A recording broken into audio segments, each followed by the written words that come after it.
Alizeh talk کے معزز سامعین کو علیزہ کمل کا سلام۔ شروع کرتے ہیں آج کی کہانی۔ ماں نے بہت ناز و نعم میں پرورش پائی تھی۔ سبھی والدین کی طرح نانا نانی بھی چاہتے تھے کہ ان کی بیٹی ایسے گھر بیاہی جائے جہاں وہ سکھی رہے۔ ماں خوبصورت تھی اور خوبصیرت بھی، سونے پر سہاگا کہ وہ ایک دولت مند باپ کی بیٹی تھی۔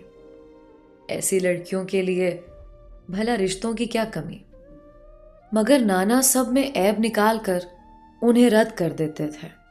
پھر اپنی چاند سی بیٹی کے لیے نانا جان کی نگاہ انتخاب شرافت علی پر پڑی، جو ان کے دوست کے بیٹے تھے۔